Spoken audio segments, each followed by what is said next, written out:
Hey everybody, Coach Will here. I just wrapped up an amazing group coaching session and I asked the question tonight, what is it that is keeping you from living the life that you want to live? What is it that's keeping you from living the life that you want to live? And I actually got a lot of good answers. I got lack of money, lack of education. Some people felt like their past circumstances or mistakes that they had made in the past were keeping them from living the life of their dreams. But after we talked about it, we really realized that it is fear. Whether it is fear of failure, fear of the unknown, or in my case, it was fear of success for so long. The thing about fear is that when operating correctly, the job of it is to keep you safe. It wants to keep you safe. But the thing about the mind is that anything that it doesn't know scares it. And that's when fear steps in, and it often keeps us paralyzed. So what do you do about fear?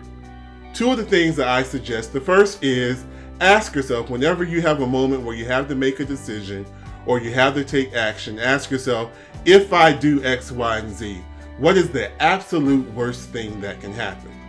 And from that point, you just analyze and figure out whether it's worth taking or not. But just don't stay stuck.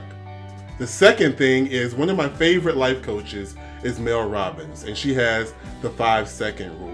And the premise behind it is, whenever you're faced with a situation where you have to take action and you start to feel those nerves come in, there's this short window of 5 seconds between when you need to take action and from when your mind starts to make all these excuses and you start to rationalize and you start to second guess yourself. You have to make the decision and the action in between those 5 seconds. So let's say for my situation, I often have to send very difficult or uncomfortable emails or text. And a lot of times I'll type the text and I'll sit it down, hour come back, I'll read it and I'll change some things, sit it down again, and 3 hours later I still haven't sent this text. But since I learned this 5-second rule and I've actually put it into operation, I'll type something. I'm to the point now I don't need to get all the way to 1 before I press send. But when I first started, I would get to 5, 4, 3, 2, and on 1, I just send it. No second guessing, no prolonging it, just going ahead and doing it. So I suggest that you do that. Whenever you're faced with a situation where you have to make a decision, you know you have to either make that phone call, send that email, have that difficult conversation, and you keep talking yourself out of it, 5, 4, 3, 2, 1, do it.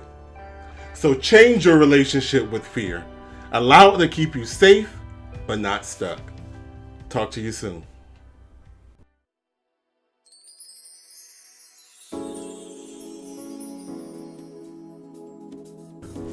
As always, I'm your brother in peace, power, and prosperity. And just in case no one's told you lately, I believe in you.